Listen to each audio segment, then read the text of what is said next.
This is our latest episode of Why I Believe. We are James and Jody Evanson, and the hosts of Why I Believe.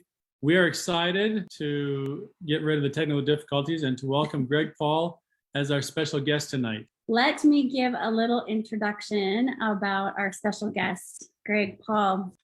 Greg Paul lives to play in the mountains, whether it is climbing, skiing, or biking. In 2012, he attempted Mount Everest, but hazardous conditions prevented him from gaining the summit. After knee replacements and rigorous training, he returned in 2014 for his second attempt. That was canceled due to a deadly avalanche, which I'm sure he'll tell us a little bit more about. And then in 2016, Greg returned for his third attempt and became the first person to summit Everest in 3 years and the first ever to do it following 2 knee replacements. He loves extreme sports and is the oldest person to ski off the summit of the Grand Tetons in Wyoming. He and his wife, Billy, have 5 children and 16 grandchildren. We met Greg a few months ago and are inspired by his love of life and his faith in God. We even tried to keep up with him while hiking a mountain a few weeks ago and learned that we cannot keep up with him. He is very fast. We will turn the time over to him to share his stories about pressing forward with hope despite setbacks and challenges. So we'll ask Greg to go ahead and unmute. This has taught me that, again, the definition of adventure is starting a journey and not knowing what the end will be. This has been the last 30 minutes of our time together. Okay, you're supposed to start a presentation with something that gets people's attention, as if the last 30 minutes haven't gotten their attention. This is the Corona Arch near Moab, Utah. In 2011, a few slightly crazy people jumped off this 150-foot arch. People wonder what makes me tick. For some reasons, I get a strange satisfaction in doing things that scare me half to death. Most people jumped off, but I chose to dive. Well, you can see me diving. You won't see the whole video. When I was 2 years old, my hand got stuck on a hot iron. The palm of my hand and fingers were burnt into a closed fist. It took 12 surgeries over my life to gradually open my right hand. As a result, I was never very good at ball sports. I developed some unusual hobbies. I loved and collected lizards and snakes, and I still do to this day. When I was 12, my oldest brother took me skiing, and I discovered I could hold a ski pole in my burnt hand. That changed my life. I became obsessed with skiing. I wasn't a great athlete, but made up for it by being a daredevil. I felt more comfortable in the air than I did on the ground. Every sport I loved was hard on my knees. When I turned 50, my doctor told me that I should consider croquet and shuffleboard as my extreme sports. I ignored his advice until I was 54, when I couldn't take the pain in my knee anymore. I had my right knee replaced in 2008. And my left knee replaced in 2012. My knees are now a combination of titanium, chrome, and plastic. So that explains a little about me. To explain what it's like to get to the top of the world is best done through pictures. It took 5 trips to Nepal and 3 attempts on Everest before I summited in 2016. The following pictures will tell my story. My first attempt of Everest was in 2012. I was invited on an expedition with less than 2 months to prepare and had no idea what to expect. My 2012 expedition was the first in history of Everest to be canceled because of unsafe conditions. Very disappointed, our team went home while other teams remained. In the second deadliest year on Everest, 11 people died, mostly due to a bottleneck of climbers near the top of the mountain. In retrospect, we were very lucky to be sent home. After coming home, I did some research and found out that nobody had ever climbed Everest with 2 artificial knees. The company that made my artificial knees, Ortho Development, is located in Draper, Utah, close to my home. I contacted the president of Ortho and suggested that taking their knees to the top of the world would make for some great advertising. He agreed. And Ortho covered the cost of my 2014 Everest attempt. I also got a t-shirt. And I was now a sponsored athlete and the poster child for artificial knees. In 2014, on April 18th, still early in the Everest climbing season, a block of ice the size of a small office building fell on a group of Sherpa working to open the route up the mountain. It killed 16 of them. In respect for those who died, climbing was stopped and all expeditions were canceled. Then in 2015, a disastrous earthquake hit Nepal. It triggered an avalanche that swept right through the middle of Everest Base Camp, killing 19 people and ending the climbing season once again. It seemed like Everest was cursed. Was I crazy to go back? However, after the 2015 earthquake, I became pretty active in the Everest Sherpa community, raising money to rebuild homes and replacing gear that was destroyed in the avalanche. I wanted to go back, not only to climb, but to show support from my Sherpa friends who had been out of work for 2 years. I also wanted to leave a legacy for my children and grandchildren to not give up or get discouraged when the going gets tough. Fortunately, Ortho agreed to sponsor me again, and I got another t-shirt. When I asked my wife, Billy, what she thought of me climbing Everest in 2012, she said, "You're not getting any younger." When I left in 2016, she told me, "Third time's a charm, or 3 strikes, you're out." I knew this was my last chance. I knew from prior mistakes on Himalayan climbs that I needed to be in the best shape of my life. I did some unique things to prepare. I spent many hours on a Stairmaster hooked up to a machine that simulated my being up to 18,000 feet. I also slept in a high altitude hypoxic tent for 2 months, also at 18,000 feet. 2 weeks prior to my departure, I had worked up to doing 1,000 step-ups wearing a 35-pound backpack. I worked really hard to be in the best shape of my life. I felt ready to take Everest on one more time. If you don't know, Nepal is literally halfway around the world from Utah, between China and India.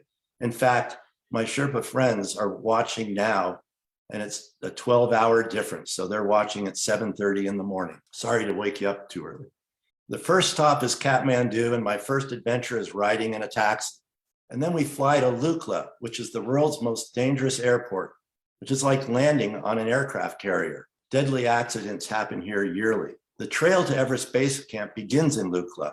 There are no motorized vehicles from here on out. We pass through 8 villages on our 39-mile trek to base camp. It takes us 10 days. We hike slowly to get used to the altitude. We sleep about 1,000 feet higher each night as we move up the trail. All the supplies for Everest Base Camp and for all the villages are carried up by porters. They often are wearing flip-flops or hand-me-down shoes that are too big. Also, yaks and horses carry up much of the supplies. All I had to carry was some extra clothes in case the weather changed during the day. Also, I took Eddie, a Yeti doll, which was a mascot for Ski Utah. It just seemed right that a Yeti should go to the top of Mount Everest. We crossed over 12 suspension bridges, which were high over gorges with rivers running through them. 5 days from base camp, you could finally see the top of Everest. You also passed by my favorite mountain, Amadou Blanc, which is considered one of the most beautiful mountains in the world. For most of the year, the winds on Everest are blowing at over 150 miles per hour, creating a cloud of snow, making it impossible to climb. Finally, we arrive at Everest Base Camp on April 9th. The tents of 34 expeditions supporting 750 people from 30 countries are stretched out for a mile along the edge of the Khumbu Icefall. My 2016 expedition represented 8 different nations with 20 people supporting just 5 climbers. This was my home for April and most of May. You have to plan to be away from home for 2.5 months in order to climb Mount Everest. Base camp was a harsh environment. We lived on rocks and moving ice. This was in the inside of my tent. We slept on a thin pad on top of these rocks. Billy, my wife, came to base camp with me in 2012 and 2014. Her tent was on the edge of a glacier. You can see where the red arrow is pointing. She was a little nervous when she heard the rocks moving beneath her. She asked me today why I never changed tents with her.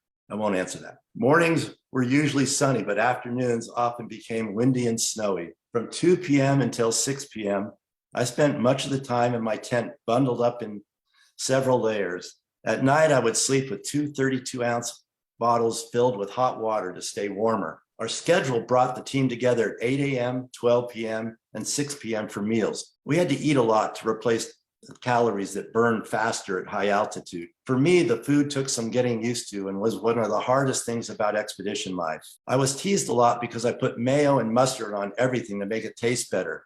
Apparently, that was unusual and something only an American would do. For inspiration, one only had to look around during the day or at night to see God's creations on full display. My son, Kevin, who was 14 at the time, came with us in 2014. Billy and Kevin stayed at base camp for a few days with me. They even got to go into the ice fall, which most non-climbers aren't allowed to do.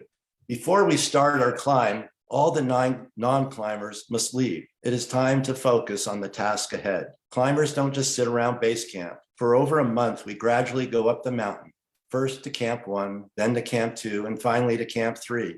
After each hike up the mountain, we rest at base camp before going up again. This is the way we prepare our bodies to survive when we try to summit. You are judged by how fast you hike to the 3 camps. If you don't go fast enough, you're asked to leave the team and go home.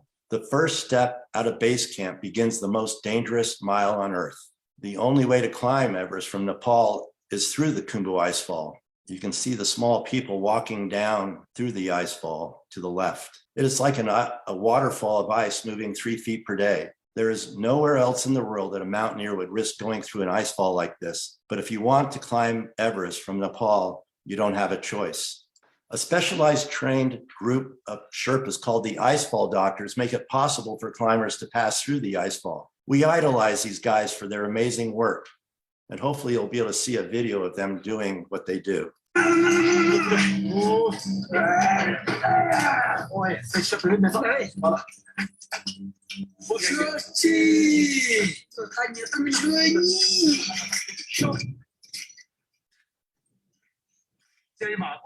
The first crossing is always the most dangerous.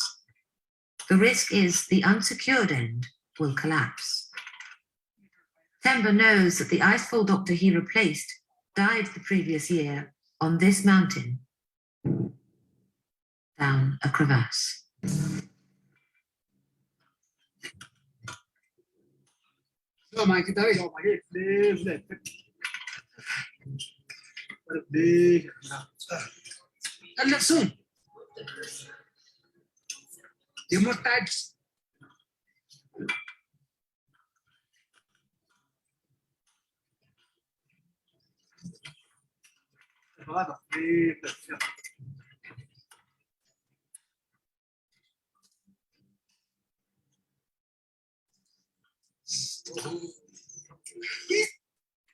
He makes it across. The icefall doctors go through the icefall daily, just like that, maintaining over 3 miles of ropes and as many as 50 ladders. Our own Sherpa team have been at base camp since early March, preparing everything before expedition members arrive.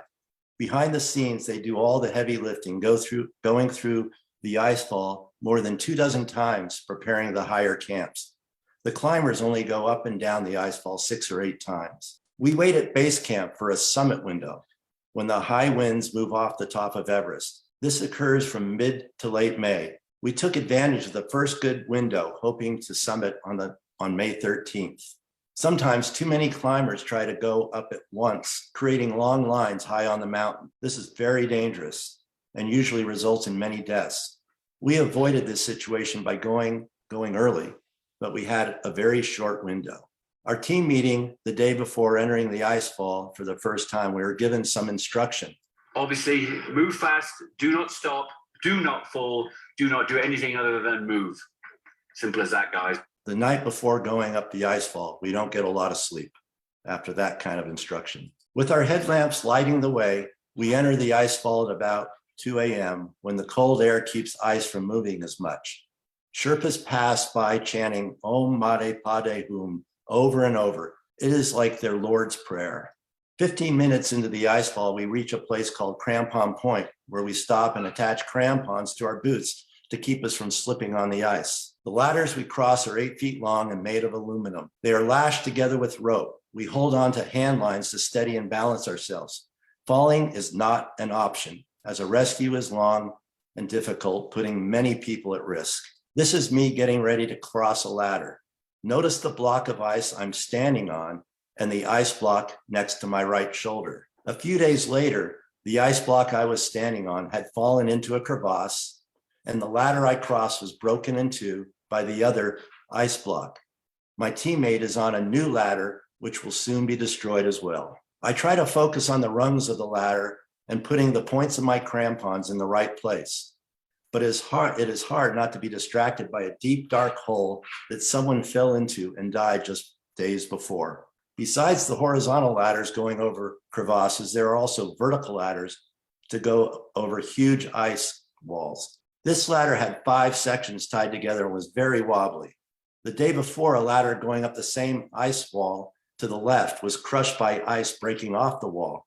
The only thing left is a line of rope that you can see to the left. Now I'm entering the Western Coombe, or the Valley of Silence. The chunks of ice in the ice wall are replaced by huge lateral crevasses. We have to zigzag around the crevasses, making progress from Camp 1 to Camp 2 very slow.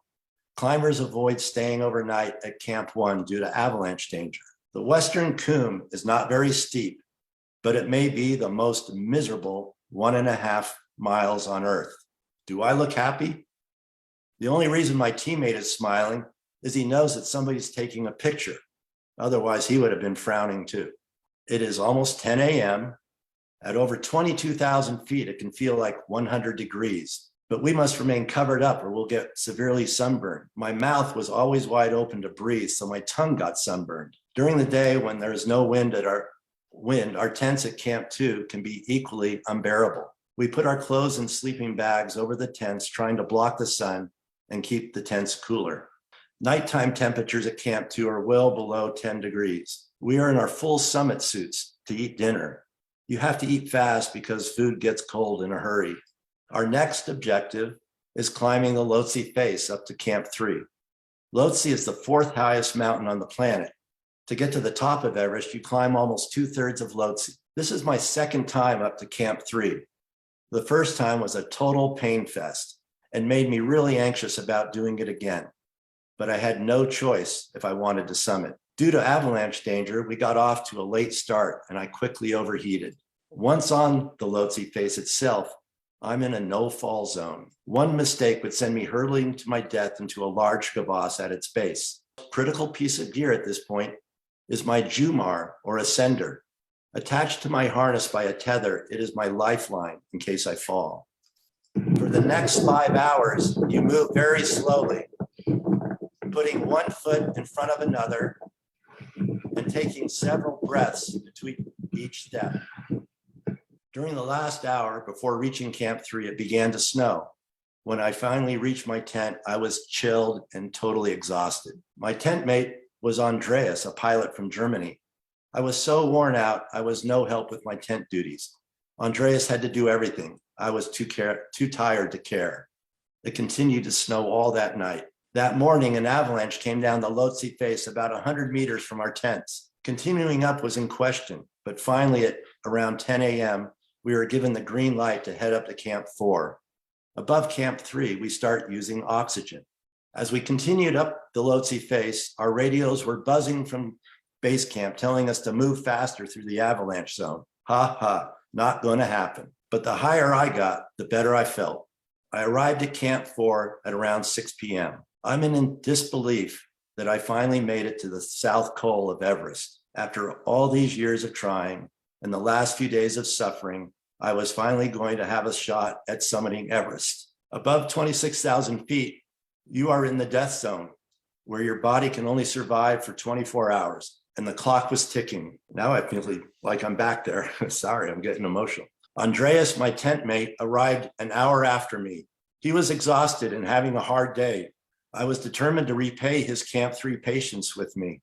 As it got dark, reality set in. It was very cold, and we were both getting pretty anxious about the next day, which would start in only 4 hours. This would be the biggest test of our lives and could quite possibly lose our lives. That reality was very possible, given that 250 bodies lay between us and the summit. When it was time to rest, Andreas became really agitated with an equipment issue and couldn't settle down. I asked him if he would pray with me. We both knelt, and I offered a short prayer asking for protection, strength, and success. Andreas quickly resolved his equipment issue, and we tried to get some rest. At midnight, we were awakened by our Sherpa team. Our Sherpa would guide one Sherpa would guide each climber to the top and back down. My guide was Nogawan Tenjing Sherpa, who had summited Everest multiple times and whom I had gotten to know well over the previous 4 years. He would be my guardian angel for the next 12 hours. Most of my team of 12 left the South Col around 1 a.m. When I finally stepped out of my tent, I was shocked at how cold it was. I could not get my crampons to fit on my boots. I grew frustrated and discouraged as my team was already well ahead of me. Finally, my guide, Noan, discovered I had ice on the bottom of my boots, which I could not see because of all the gear blocking my view. We fixed the problem and finally started for the summit at 1:30 a.m. We set a good pace and caught up with the line of headlamps in about 40 minutes. About 4:15 a.m., it was starting to get light, and it looked like it was going to be a great day. By now, we had passed 21 climbers. There were 35 people attempting to summit that day. With a new bottle of oxygen and the light of day, I was feeling great. Somehow, I felt stronger as I got higher. As the sun came up over the horizon, I could see the curvature of the earth. It was amazing. By 6:15, seemingly out of nowhere, a storm came in and engulfed us. There was very little visibility, and given the intensity of the storm, it was questionable if we should continue up, but we did anyway. We passed many people who sat confused by the storm. By 7 a.m., 10 climbers had given up and turned around. Nagawan, my companion, knew that the secret to staying warm and staying alive was to keep moving. At 7:10 a.m., we arrived at the south summit of Everest and huddled next to a rock wall to stay out of the wind. We were just 1 hour from the actual summit.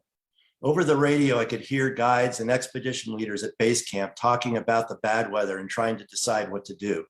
Climbing in 40-mile-per-hour winds is normally unacceptable. The wind chill is below -35. Any mishap would be deadly. The radio talk was now about turning around and aborting the summit push. If that happened, we would not get another chance to go back up. Strike three. Nagawan then told our head guide, Richie, that we were going to the summit. Richie nodded his approval because of Noan's experience and good judgment. Had we hesitated another minute, I think everyone would have been told to turn around. Nagawan had a video camera and put it in my face at that point. That was a surprise. I didn't know where that came from. The next 1,000 feet are the most treacherous and thrilling part of the summit journey. The Cornice Traverse and the famous Hillary Step. On the right, it drops off 11,000 feet into Tibet, and on the left, 9,000 feet into Nepal. My Jumar had frozen and I could not use it anymore, but I was confident with Noan by my side. Once over the Hillary Step, it is about 20-minute walk to the summit. We passed the 4 remaining climbers. Other than one very cold foot, everything felt great. And I started to tingle with the sheer excitement and complete disbelief that I was going to reach the summit. The rope line ended, which caused me some concern, but Nagawan pointed ahead into the storm and said, "Summit." I couldn't see the summit, but walked in faith for 100 feet, my eyes blurring up with tears of joy. A barely visible 4-inch piece of aluminum protruding from the snow marked the summit. We were the first to reach the top of the world at 8:05 a.m. on Friday the 13th. At 8:10 a.m., I remembered I was supposed to call to radio base camp. I called on my radio, and everyone in base camp was surprised that it was me. I was the last person they expected to be the first on the summit, because I was the oldest and usually the slowest. I wanted to say something witty, but my head was too foggy to think straight. Barely able to contain my emotion, I made my announcement. Yeah.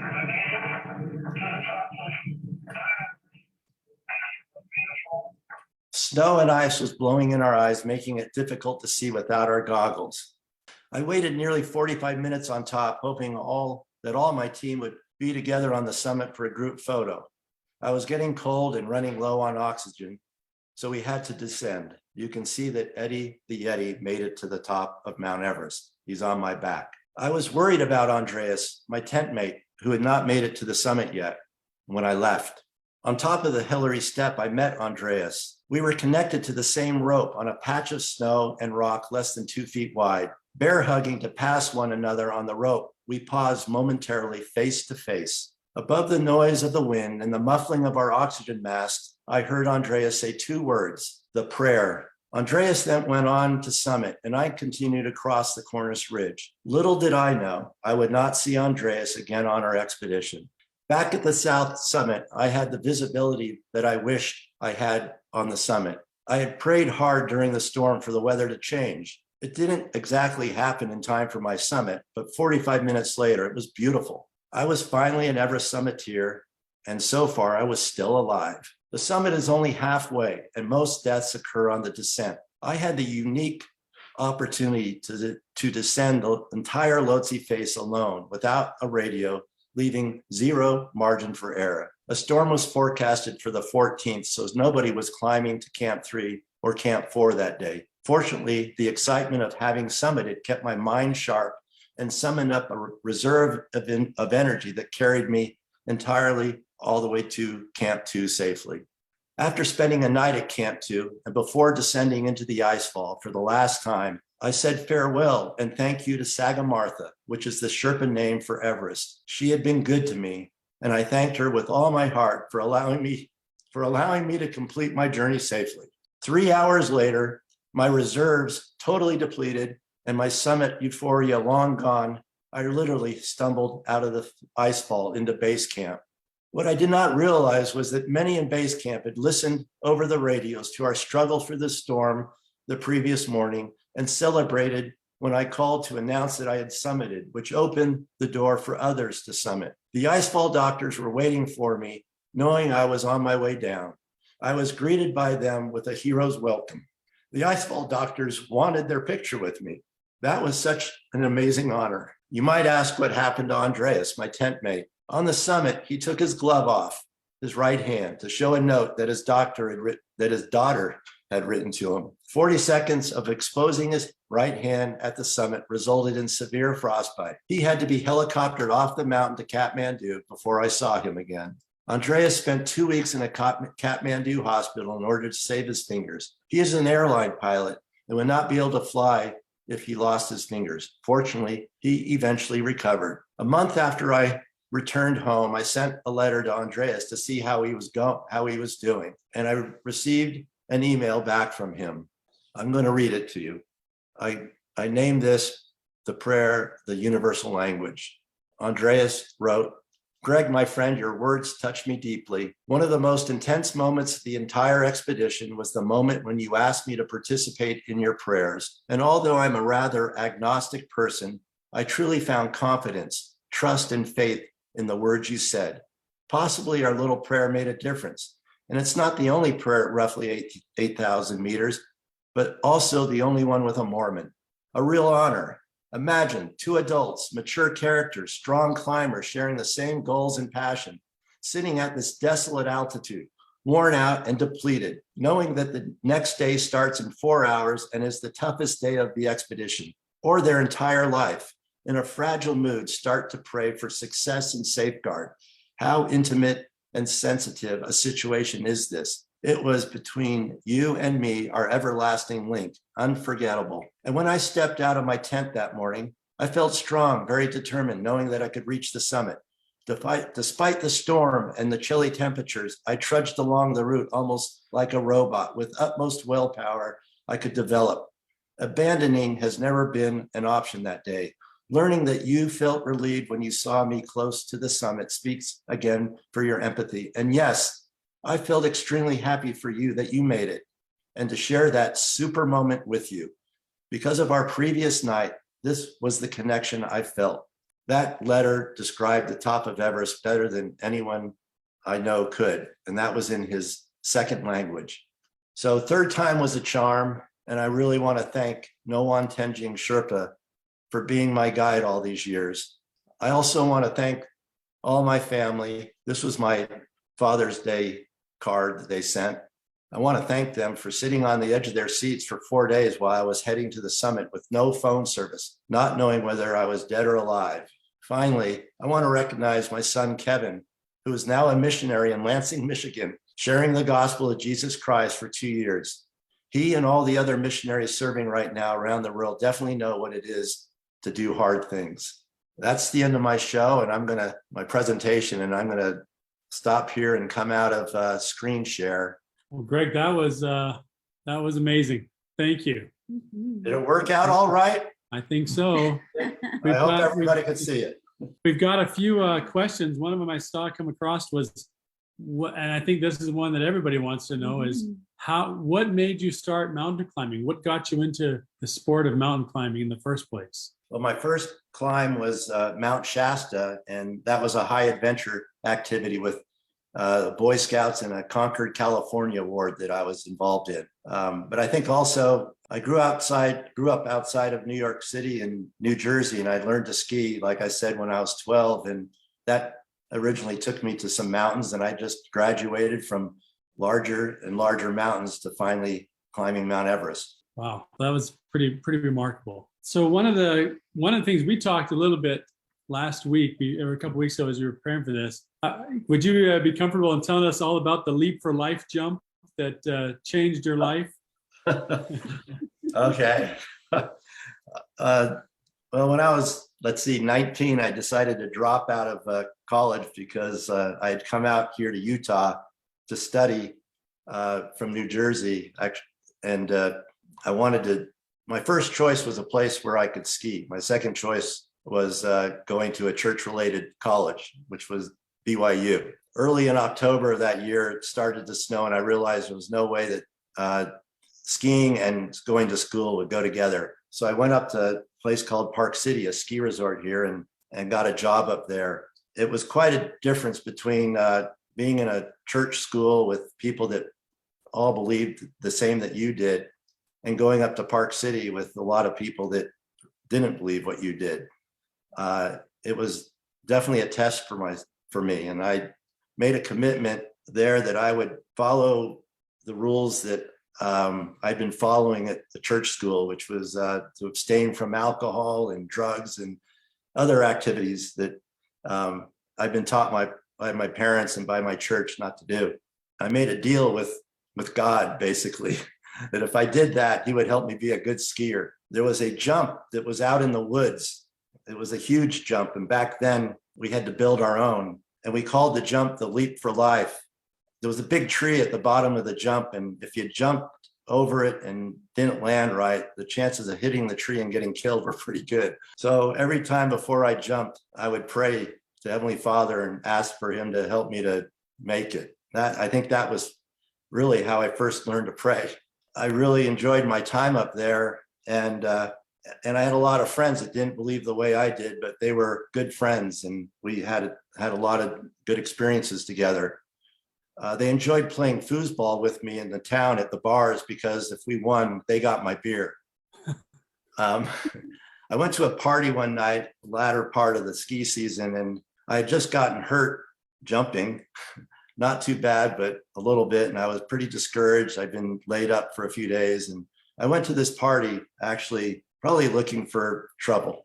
I was pretty discouraged and disappointed and depressed. And during the party, another ski bum came up to me that I knew. And he asked me, "Greg, I want to know what makes you different.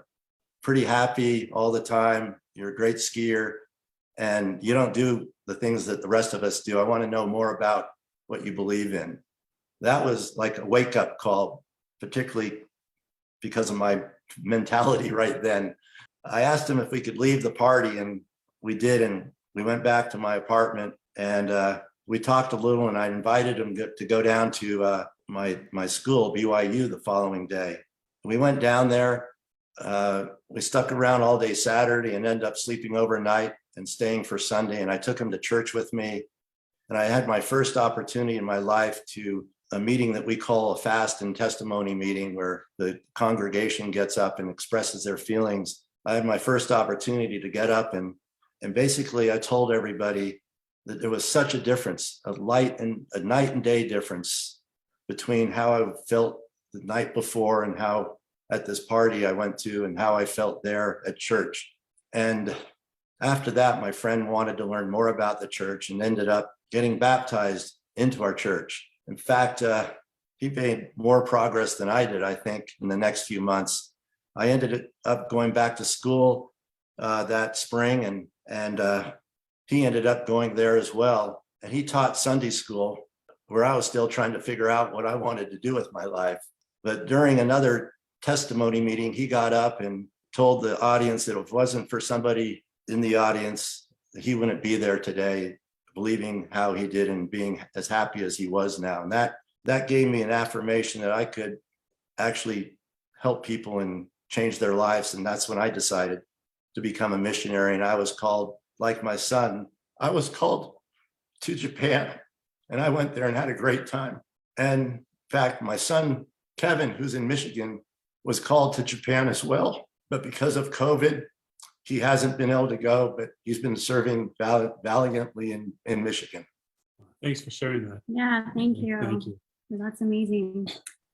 Obviously, summiting Everest is a pretty intense physical and a spiritual experience. You can really feel that spirit from you as you told your story. Tell us maybe a little bit about what you've learned more about God from the experiences specifically on Everest, or more of that spiritual power that you found there to do what you did. Yeah. Well, one thing I realized that the closer it got to our summit attempt, the more spiritual everybody became. I guess there's a saying, there's no atheist in a foxhole. The Sherpa people are Buddhist, and I really appreciated their visible spirituality. Like I said, during the icefall climb, they would chant something like their own Lord's Prayer. And in fact, at base camp, they would have regular times when they would get together and chant their prayers. It made me feel like I should be praying all day long as well. I had a lot of downtime in my tent. I read the Bible while I was there, the New Testament, and found that there was a good time not being interrupted for 4 or 5 hours in my man cave to think about more important things in life. I also had a lot of friends that were of different world beliefs, world views, different religions. In fact, I was given a Catholic rosary to take up with me. I had a Buddhist kata flag or scarf attached to my backpack, and wore a little string around my neck that was given to me by one of the Buddhist priests in one of the towns. I appreciated all people's beliefs because I think in the end, we all believe in one God. And that just was reaffirmed again and again. Every year I went over there, and the closer I got to my climbing teammates and my Sherpa friends over there. I don't know, does that answer some of that question? Thank you. That's a great answer. Thank you. Well, one of the things that I think that many of us wonder about is the whole notion of climbing Everest with 2 knee replacements. I can't imagine that the doctors really recommended you do that after you had knee replacements. What was your response to being told that your climbing days were probably over when you had those knee replacements? Well, if you get on the internet and ask what you can do with knee replacements, most of the stuff I do now is not recommended. But if I didn't do what I did, I think I'd go crazy. So I think all the doctors that are out there are watching and waiting to see what happens and how long it takes for my knees to wear out. So far, so good. I found that for those who are considering knee replacements out there, it's not as bad as you think. As long as once you get them, you got to use them. If you use them, they feel better and they work great. Well, I'm 66 now. Being 66 holds me back more than my knees do at this point. So if you want to continue doing what you love to do and your knees hurt, don't hesitate to consider knee replacements as an option. I'm really grateful to hear that, actually. Okay, so we have a lot of questions coming in, Greg. Came in, what was the biggest motivation to keep going during the hard moments? What kept you motivated? Well, one, knowing that I wasn't going to have another chance if I gave up. And stopped.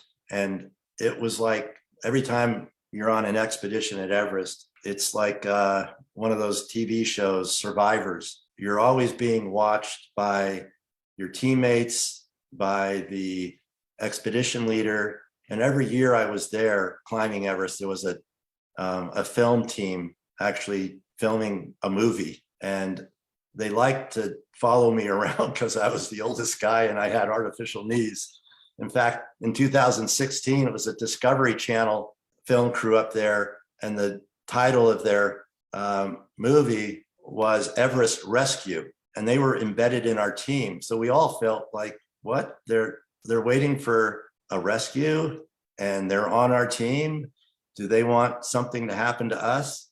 Well, let's just say they followed me around a lot. And actually, the fact that they were following me, it made me act better. I was my best self and I think that was important in 2016. I didn't want to disappoint my future audience. And so I just tried more hard to do everything right, knowing that I was potentially going to be on TV in the future. So that, and again, I was often talking with my wife back home, and I knew about my family, and I had my friends, and I knew they were hoping I would get to the summit, and they were praying for me, and I didn't want to disappoint. You must have a very amazing family. I'm sure this whole experience had a lot of lessons, life lessons for you. What were one or two of the biggest lessons, takeaway things from this adventure that you can share with us? Well, my father always told me you can live in the world without being of the world. That was one of his favorite sayings, and he was definitely an example of that, being a high-level executive in a large corporation on the East Coast. And a lot of mountaineers aren't, let's just say, very religious. I think the sport takes a lot of time and focus, and it's hard to balance. A lot of my friends up at base camp were either of different religions or agnostic or atheist. And some of them, their lifestyles were pretty extreme, both on the mountain and off the mountain. But we became good friends even so. And there was a lot of activities that, after a climb and when we were recovering, a lot of drinking, a lot of stuff like that I didn't participate in, but I was still hanging out with them, and they were still great friends, and forever they'll be my teammates.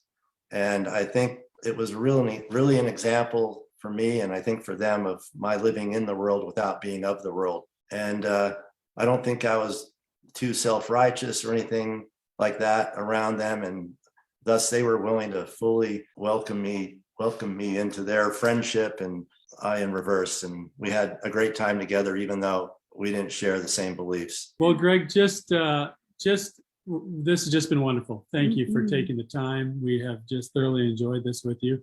Is there anything else that you would like to share to those who are listening about your life experience? This was titled Why I Believe, and I think I can honestly say that mountaineering has taught me a lot about why I believe. Mountaineering, there's always uncertain outcomes. You never know when you leave whether you're going to make it to the summit or not. And I think in life, there's a lot of unknowns, and we don't know everything there is to know, but we can have faith and believe. And my parents, although I didn't appreciate everything they taught me when I was younger, the older I got, the more I realized their wisdom.